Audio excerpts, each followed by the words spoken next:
नमस्कार।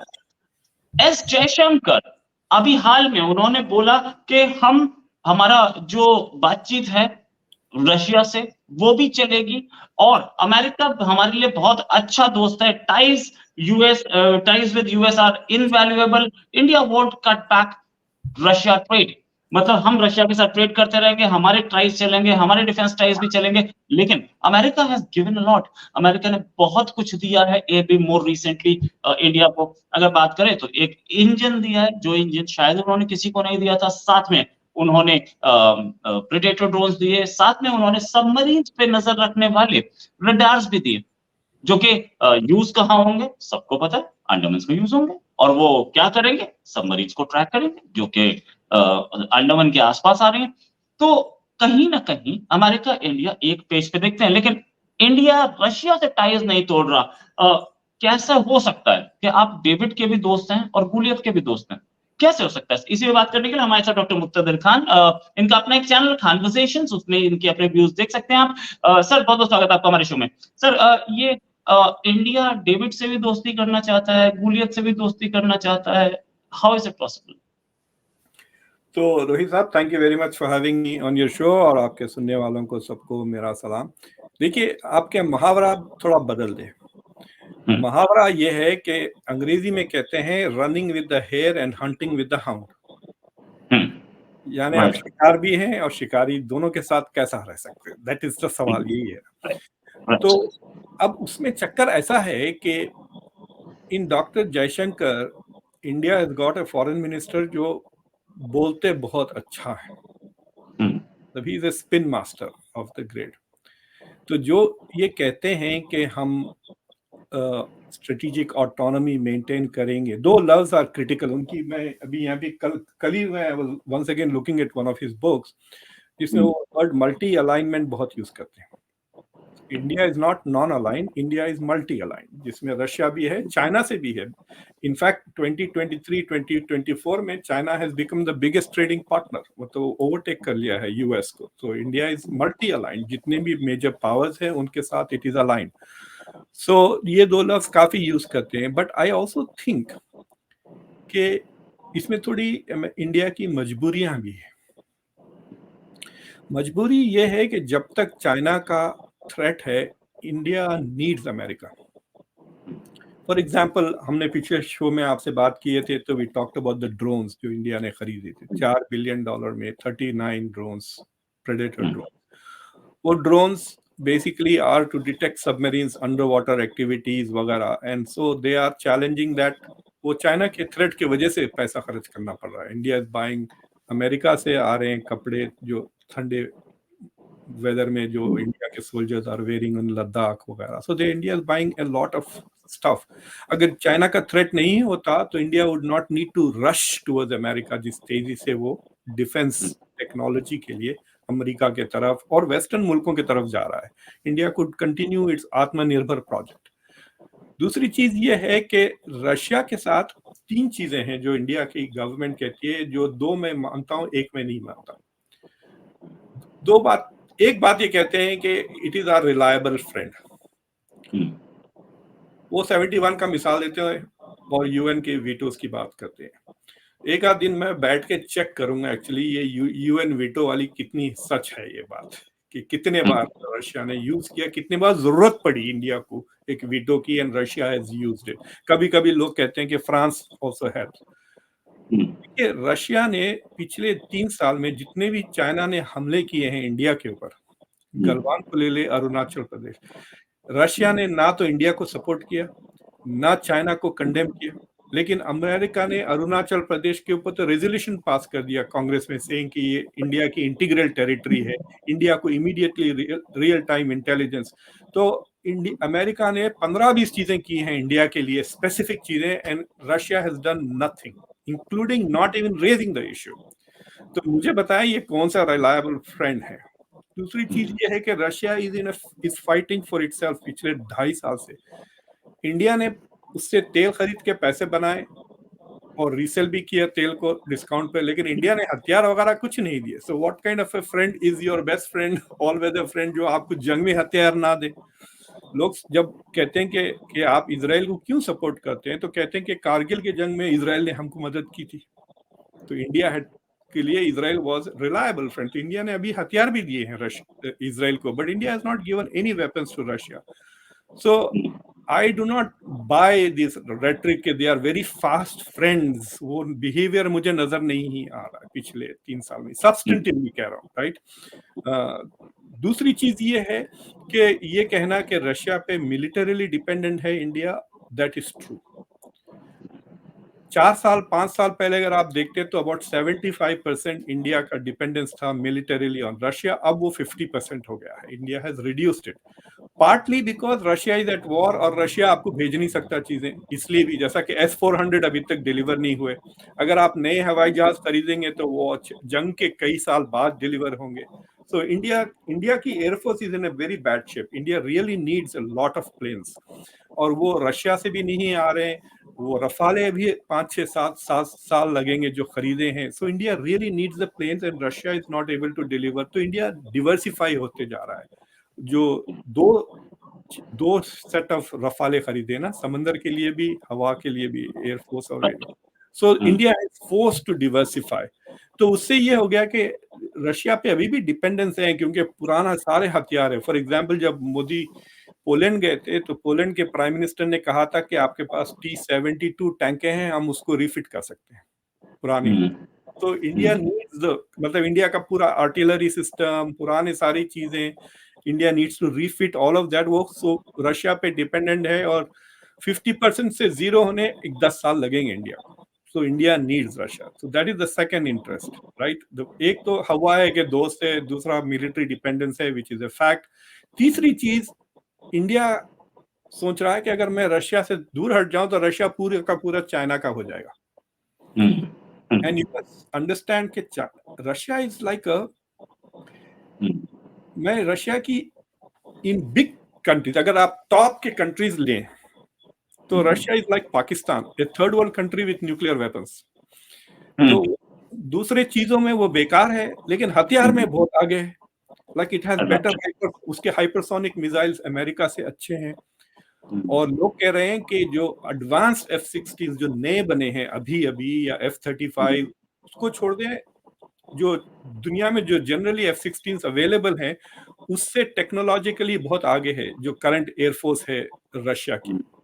तो कह रहे हैं कि अगर यूक्रेन और रशिया की एयर फाइटिंग हुई तो Russians will shoot down those F-16। This is the analysis of American middle. तो रशिया इज मिलिटरीली एडवांस, और जितना वो डिपेंडेंट होते जाएगा चाइना पे, वो टेक्नोलॉजी ट्रांसफर कर देगा चाइना को। So that is India's fear, right. तो इंडिया वहां पे रहना चाहता है कि to prevent that fully happening. तो ये 3 इंटरेस्ट है Russia.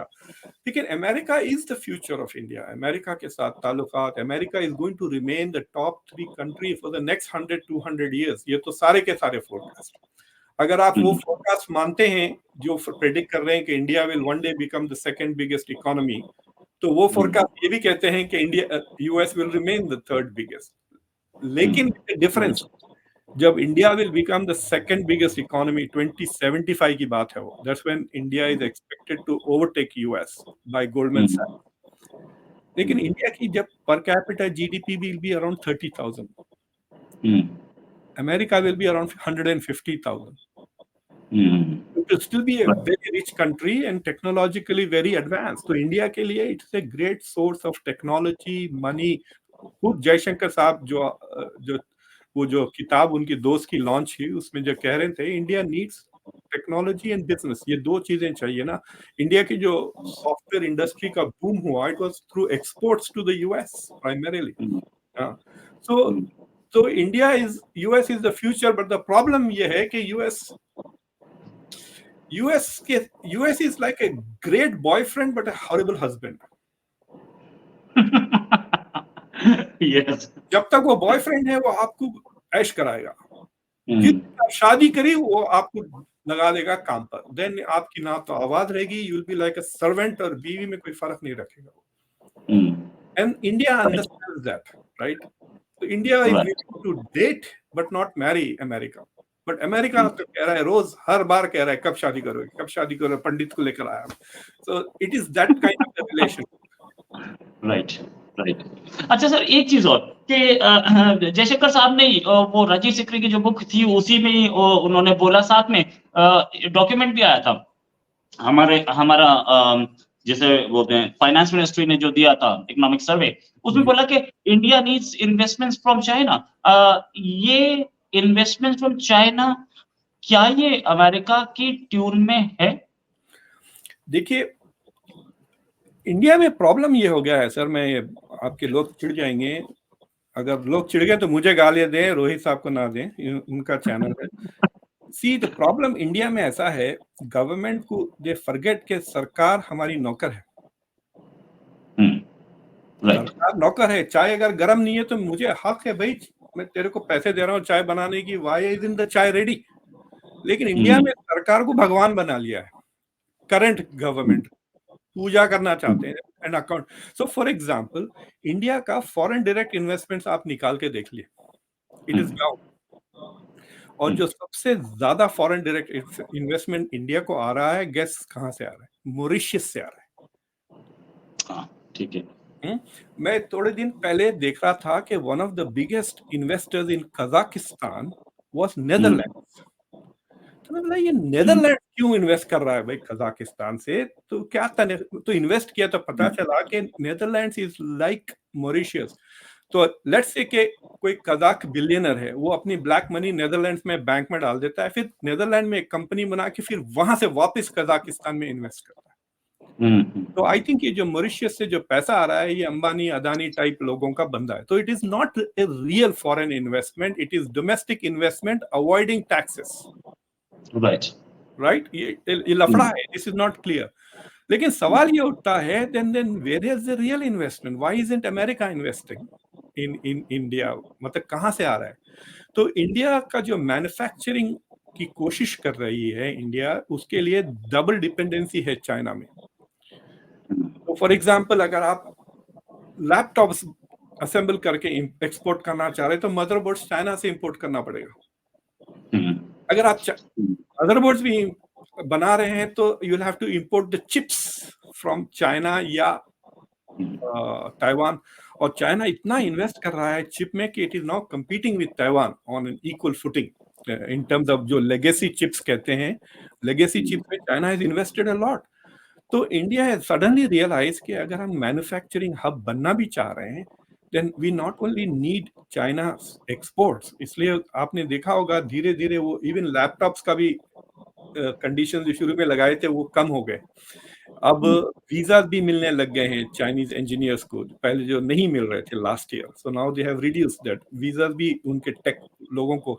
India also needs, unfortunately आप यकीन न करें, India doesn't have the skilled labour needed for manufacturing, वो भी वो वहां से लाना चाह रहे हैं चाइना से फैक्ट्रीज के लिए। तो इंडिया सोच रहा है कि भाई अगर चाइना के इंजीनियर्स भी आएंगे, उनके फैक्ट्रीज भी आएंगे, तो इन्वेस्टमेंट क्यों ना आए?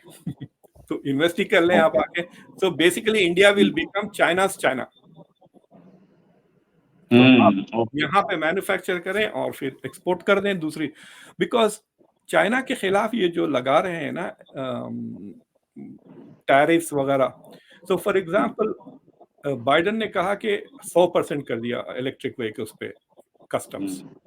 तो जो BYD की जो 20,000 की गाड़ी है वो अब टेस्ला के प्राइस में आएगी 40,000 में। So why will you buy BYD if you can get Tesla for the same amount? और टेस्ला पे आपको थोड़ा गवर्नमेंट की तरफ से डिस्काउंट भी मिल जाता है टैक्स में। तो उन्होंने जब वो लगाया, उन्होंने मेक्सिको को वार्निंग भी दी कि आप मेक्सिको में फैक्ट्रीज ना खोलें क्योंकि वो नाफ्टा के अंदर आ जाएगा, तो फिर एक्सपोर्ट। तो जिस तरह से चाइना सर्बिया में इन्वेस्ट कर रहा है और हंगरी में इन्वेस्ट कर रहा है ताकि वो यूरोपियन यूनियन के अंदर आ जाए। तो अगर चाइना यूरोप में मैन्युफैक्चर कर, इसलिए मेलोनी इज इन चाइना, अभी जो गई थी वो चाइना इसलिए गई थी टू से कि आप हमारे पास बनाइए। तो they want Chinese investments to come in. तो चाइना अब ये जो कह रहे हैं कि वियतनाम में बिजनेस बढ़ रहा है, वो चाइनीज इन्वेस्टमेंट्स है, इंडिया पे सैंक्शंस नहीं है। तो चाइना अगर इंडिया में बनाएगा चीजें और एक्सपोर्ट करेगा तो it will look like if India is exporting what is actually Chinese. मैंने कई साल पहले when I was in grade school, मैंने नाइकी को फॉलो किया था। तो नाइकी जो जूते बनाते हैं ना, तो अब अमेरिका में डिजाइनिंग होती है, मार्केटिंग होती है, फिर उसके जो 3-4 हिस्से, एक तो सोल, जो जूते का निचला हिस्सा और ऊपर का हिस्सा, तो ऊपर का हिस्सा किसी और मुल्क में बन रहा था और मलेशिया में सोल्स बन रहे थे, ठीक है। तो वो क्या ऊपर का हिस्सा बनाकर उस कंट्री से फिर they would export it to Malaysia, फिर मलेशिया में वो चिपका देते थे, बस दैट्स ऑल। वो चिपका के फिर वो अमेरिका को एक्सपोर्ट कर दे रहे थे। तो वो सारा का सारा नाइके फैक्ट्रीज थे। There are Nike factory in Indonesia, Nike factory in Malaysia, Nike warehouse in the US. तो सारा का सारा इंटरनल नाइके में ही घूम रहा है, समझिए ना आप। Design is going to Indonesia, top is made in Indonesia, bottom is made in Malaysia. तो घूम तो नाइके के अंदर ही है, सिस्टम में है, लेकिन it is looking as if Indonesia is exporting to Malaysia, Malaysia is exporting to, तो मलेशिया का एक्सपोर्ट्स बढ़ जाएगा ना, it looks like that. So China is trying to do that by making in other countries now and then exporting to Europe and the West. तो वहां पे India will become like, जैसा Russian oil को वो कर रहा है, वो चाइना के मैन्युफैक्चरिंग को भी कर सकता है। उसमें इंडिया का फायदा होगा, जॉब्स क्रिएट हो जाएंगे, फैक्ट्रीज बन जाएंगे। और अगर आपके इंडिया जो कह रहा है ना कि 50% कुछ इंडियन ओनर होना चाहिए, तो then there will be Indians who will become rich and will also own part of the factory, right? हाँ, जैसा कि मेरे ख्याल से वो मॉरिस गराज शायद इंडिया में या तो इंपोर्ट कर रहे हैं या बनाने वाले हैं, वो जो चाइनीज कार मिलती है आपके पास, इलेक्ट्रिक व्हीकल ना, मॉरिस गराज एमजी, जो इंडिया में देखा मैंने, कई लोगों के पास थी।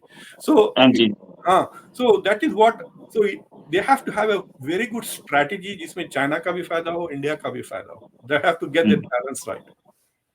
राइट। अच्छा, ये बात तो मतलब इंडिया को टेक्नोलॉजी मिल जाएगी, नो डाउट, इंडिया को स्किल लेबर मिल जाएगी, नो डाउट, बहुत कुछ इससे फायदा होगा। लेकिन ये बात अमेरिका को भी तो पता होगी कि इस तरीके से they are taking the backdoor route, तो क्या इंडिया पे भी सैंक्शंस लग सकते हैं फिर? देखिए, डेमोक्रेटिक कंट्रीज में ना, वो जैसा कहते हैं ना कि हाथी के दो किस्म के दांत होते हैं, खाने के और दिखाने के। तो democratic countries, not just America, her democratic country की भी दो पॉलिसीज होती है, एक दिखाने की और एक एक्चुअल। तो and this is true for all democracy, ऐसा कोई एक्सेप्शन नहीं है, right? There are some democracies where they have to say certain things to win votes that may not be in the interest of the country but they will do। जैसा कि ये जो China के ऊपर जो ये इलेक्ट्रिक व्हीकल्स पे जो अमेरिका और कनाडा और यूरोप सैंक्शन तो कस्टम्स लगा रहे हैं, it is not good for anybody including western countries. क्योंकि जब अगर मैं गाड़ी खरीदूंगा महंगी, मुझे गुस्सा आएगा, because it is like a tax. लोग समझते नहीं है। जो आप कस्टम्स लगा रहे हैं ना, आप चाइना की आइटम पे अगर आपने कस्टम लगा दिया, तो आप समझ रहे हैं कि आप चाइना को पनिश कर रहे हैं, आप एक्चुअली अपने ही सिटीजन को पनिश कर रहे हैं, because now they are paying a higher price for the same product if you don't have a substitute, right? तो why is Biden doing that? Biden is doing that to show कि he's tough on China, and he needs to do that because Republicans उसको झाड़ रहे हैं कि तुम China को, you are not being tough। तो वो policies are policies for the parties to win elections and they are not in the interest of the country। तो उसमें क्या होता है, then they will not follow through। समझ रहे ना? हमने तो चाइना पे sanctions लगा दिया, लेकिन India, Mexico, Vietnam are getting around it। Not come after them because that is not their real interest। लेकिन जैसा रशिया के यूक्रेन के लिए that is a genuine interest, समझे ना? It depends on who the person is to a great extent, Rohit साहब। यहाँ पर एक इश्यू पर, यहाँ एक बहुत बड़ा इस्लामिक फाउंडेशन है, उसको एक शख्स ने 12 साल तक तंग किया after 9/11। Can you imagine? The organisation is working for 30 years और 30 साल में उसने सिर्फ $600 का एक्सप्लेनेशन नहीं दे सका। Can you imagine? जो पैसे ऊपर नहीं होते सेक्रेटरी के पास, कभी चाय के ऑर्डर कर दिया उस तरह का, that they couldn't explain for 30, लेकिन उन्होंने 12 साल उसको तंग किया। That was not government policy, that was that individuals policy. उसने अपने पोजीशन को, फाइनली ये कंपनी, ये जो फाउंडेशन था, वो तंग आके उसको सू किया, यूएस गवर्नमेंट को सू किया उन्होंने। Then he was fired from his position and then वो केस मर गया। तो in every such case यही होता कि गवर्नमेंट पॉलिसी भी बना दी, तो the people who are sitting there have to push that policy। अब ये जो साहब आ रहे हैं, क्या नाम है इनका, दीपक सिंह, क्या नाम है, जो इंडिया आने वाले हैं, टू डिस्कस। तो वो पहली बार जब इंडिया गए थे तो बड़े सख्त बातें किए थे, वार्निंग वगैरह दे दी थी उन्होंने इंडिया को, हाँ सैंक्शंस लग जाएंगे, राइट। अब बड़े ठंडे प्यारे प्यारी बातें कर रहे हैं, because I think he has been, उसको किसी ने डांटा होगा ना ऊपर के, ये क्या बकवास कर रहे हो तुम। बट अगर उसको छोड़ देते ना, if someone had left him to his tasks, then he will pursue his own personal agenda to a great extent, because he has the authority, और laws policies तो है, लेकिन selectively implement ऐसे ही होते हैं, because the people who are there उनके personal agenda आ जाते हैं। इसलिए जब ट्रम्प प्रेसिडेंट बनता है, it becomes very confusing because he is not paying attention to things। तो मैंने एक आर्टिकल लिखा था कि जो वो ट्वीट करता है उसको पे अटेंशन करें, बाकी के just pay attention to the personal who is there. There is no Trump policy। लेकिन अगर जो एम्बेसडर बनता है, follow him, that is his local policy, and the guy on the desk, that is his policy। लेकिन जब Democrat आते हैं थोड़ा ज्यादा फोकस होता है डिटेल में, जैसा ब्लिंकन भी फोकस थे, जेक सलिवन भी फोकस थे, and they are pursuing the policies much more closely. तो इंडिया को प्रॉब्लम जब होगा कि अमेरिकन एलीट इंडिया के खिलाफ पलट जाए। राइट नाउ जो डेमोक्रेट्स हैं, they like India, they don't like Modi. Republicans जो है, they like Modi, they are not clear about India. Okay, right. नहीं, ये आपने बहुत सही बात बोली कि they are not clear about India but they like Modi. अच्छा, ये भी सही सर। फाइनल क्वेश्चंस, छोटे में आंसर चाहूंगा कि क्या ये जो अभी प्राइम मिनिस्टर जा रहे हैं वहां पे, उसके बाद राहुल गांधी जाएंगे, ये एक इंडिकेशन है कि दोनों कंट्रीज के रिलेशंस अच्छे होने वाले हैं आगे? राहुल गांधी भी जाएंगे? राहुल गांधी आ रहे हैं, मैं सुना कि 8 को आ रहे हैं और 10 को जाएंगे। So I got an invitation, I might go there. मतलब 5 घंटे की ड्राइव हो जाएगी मेरे लिए, जाना और आना। और जो मोदी आ रहे हैं वो तो he is coming for the UN. But then उनका जो प्रोग्राम होने वाला है वहां पर 22 सितंबर को, हाँ, तो ऑलरेडी टिकट्स बुक हो चुके हैं, मतलब 24,000। हाँ, so in the big stadium, so both are diaspora management, not US। Okay, diaspora management, right. US का हमें बहुत ज्यादा क्लैरिटी नहीं दिख रही। Thanks a lot sir for joining, बहुत अच्छा डिस्कशन था और जल्दी ये डिस्कशन करेंगे। अभी के लिए नमस्कार, धन्यवाद, जय Hind sir. Thank you very much sir.